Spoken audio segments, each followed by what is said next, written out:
Right, so I'm getting fed up of using slow machines. After a while you kind of realise that they're just not good enough. But there is a solution. We can use Mark II machines, so we just want to upgrade them. What I'm going to start with is we're going to use the old macerator and the old furnace, and we're going to upgrade them into what is called a Rotary Macerator and an Induction Furnace. Now what they do is they sort of build up speed the longer you use them up to like a certain point. And from my previous experiences, you're talking about half a second per item produced. And there are lots of little other bonuses like extra storage space in there, a bit like you got the project table over there. You have a little bit extra space to work with. So we'll get that started. Where did I put my electric thingy? There it is. Right, good start. Okay, so we've got our materials here, and we want to first build our macerator. So if we type in Rotary Macerator, okay, the only difference is that we're adding a little bit extra iron, and advanced machine blocks are basically the core of what our upgrade is. So what we've got here is we need to create carbon plate, advanced alloys, and a machine block. We already know how to make a machine block, so that's fine. But we've got to figure out how we make a carbon plate and advanced alloy. Okay, so an advanced alloy is basically compressed metals that we've already got. So you've got tin, bronze, and refined iron, and you place them in any crafting bench, and you'll get this: a mixed metal a mixed metal ingot. You get 2 of those. So basically, each time you do this recipe, you'll get yourself 2 ingots, meaning 2 advanced alloys. So we need to basically make 2 lots of that to get 4, because we'll need 2 of these. We'll want 1 for our macerator and 1 for our new furnace. So once we get that out of the way, we've then got to deal with carbon plates. So carbon plates are basically coal. You start off with coal, you macerate it into coal dust, and you build that up into pieces, and you eventually get this raw carbon mesh. So if we go back, you start with your coal dust, you macerate it, so you've got 4 coal, you'll turn that into raw carbon fibre. You then need 2 raw carbon fibres, and you'll get yourself a raw carbon mesh. It's very simple. Once you've got your carbon mesh, we pop it into our compressor and you get carbon plates. Now, so the way you go about this is quite simple. We take our coal dust, put it in a project table, right click, we've got 2 carbon fibres, same again, carbon mesh. There we go. So it's basically 4 coal, or 8 coal, sorry, 8 coal per carbon mesh, I believe. Double check.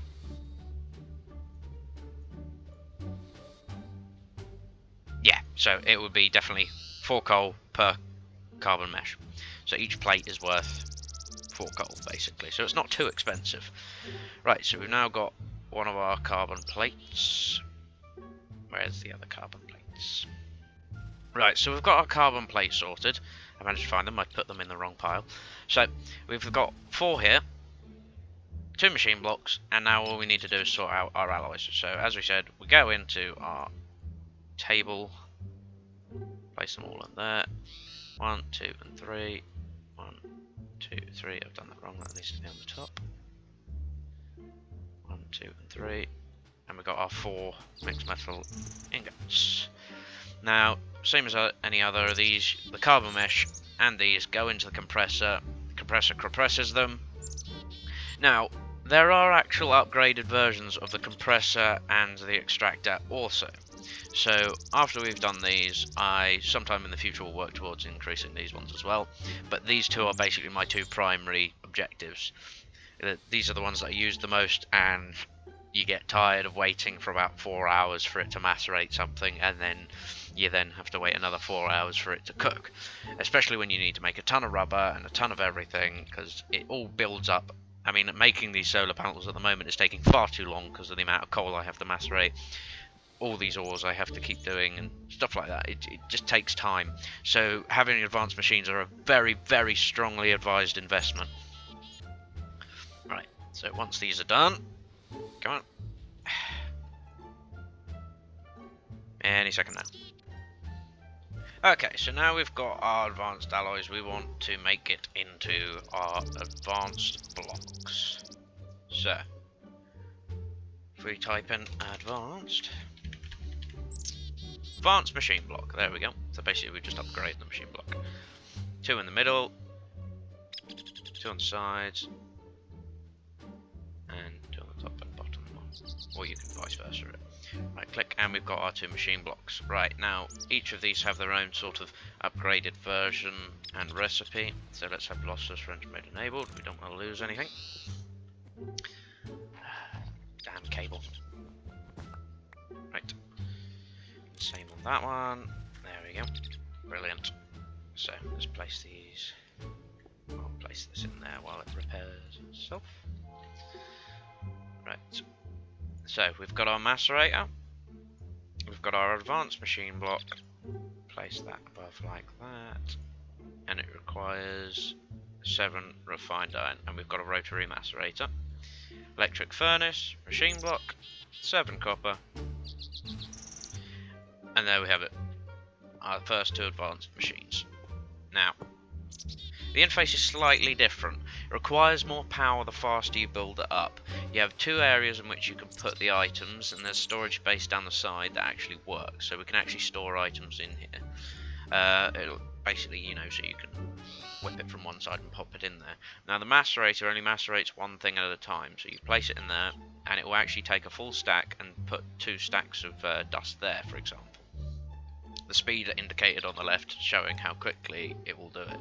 Now the induction furnace actually uses both of these, so you can put 2 stacks of ores in there, or dust, and it will actually produce 2 stacks simultaneously. So this has the capability of cooking 2 bars every half a second.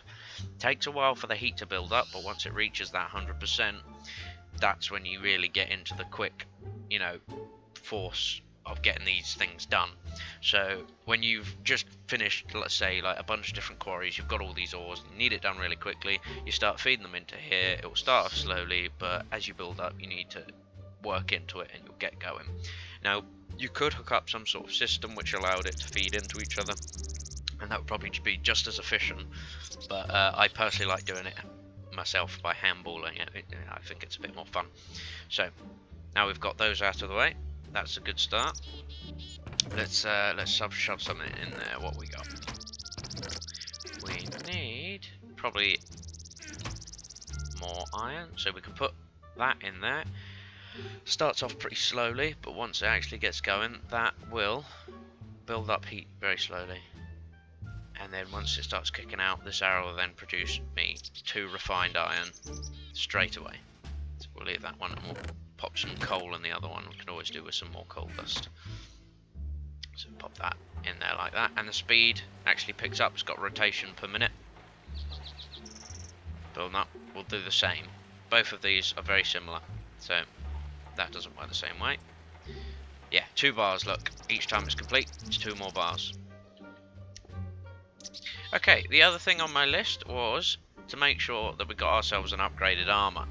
Now, from vanilla, you know that diamonds is the best armor, but to work with industrial craft, we could get something that's a little bit better and have a few more perks. Now, there are 2 different types of armor that you can get in industrial craft, and that would be Nano Armor and the Quantum Suit Armor. Now, I'm going to start with a Nano Suit Armor because it's just to get us started, and is by far better than the diamond stuff. So, and obviously doesn't cost EMC. I'd say it's a lot cheaper, seeing as the plates are only worth coal rather than a hell of a lot of diamonds. Now, what we want to start with is we want to make more carbon plates. So you need about 21 carbon plates, and you'll also need 1 glass for the helmet, and you'll actually need to create something called power crystals. Now these power crystals, if we look at the recipe,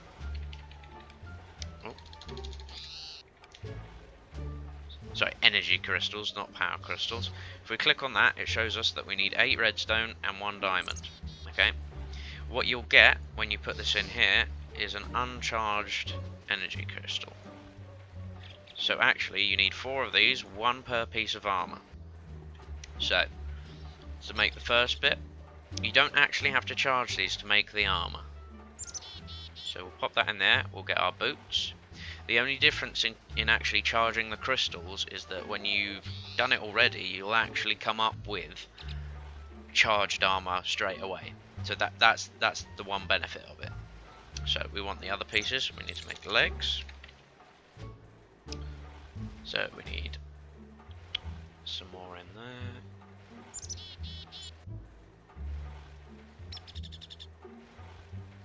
Legs.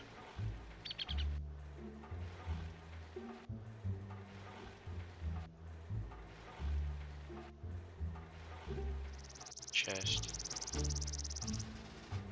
And this is where we'll need our one glass.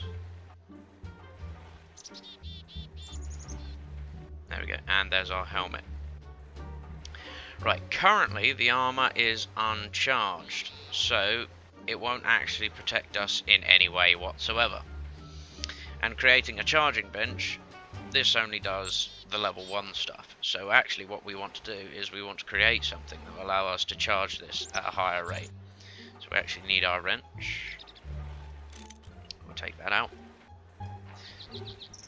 And we want to upgrade it to a Mark II bench.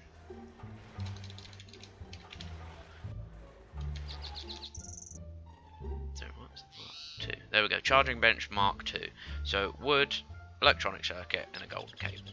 So got our gold there. 12 cables, 3 at the top. Electronic circuit, surrounded by wood. There we go, and we've got ourselves Mark II. So Mark II will allow us to charge our armor. Now, this is actually quite thirsty in how much it will use. Currently, I don't think I've got a strong enough power source. I'm only running 2 low voltage solar arrays at the moment. So this will actually probably suck up quite a lot of energy to start with, as each piece of armor can hold 100,000 EU. Now, it doesn't actually use it very quickly. I believe it's a rate of about 32 EU per tick every time you either take damage or use some of its charge. Each part has its own sort of like benefit. So boots actually act as rubber boots, and the full set together create a powerful combination.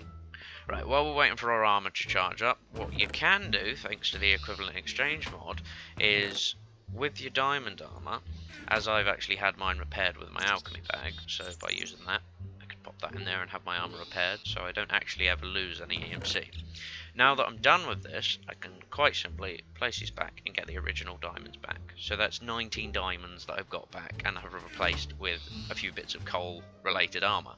So quite a good bonus. And we've got plenty of diamonds now, which won't last long after I convert them into power. Okay, so now we have a way to protect ourselves. We have our 4 sets of nano armor, which we're currently charging. First 2 advanced machines. So now we can actually get going. You know, these things will allow me to build things a lot quicker. I can get into the other parts more quickly. I'll also work on upgrading this one as well. Now the extractor is a bit different, as it requires electrolyzed water cells. Now I'll explain what electrolyzer is later in another episode. But for now, I think that's us done.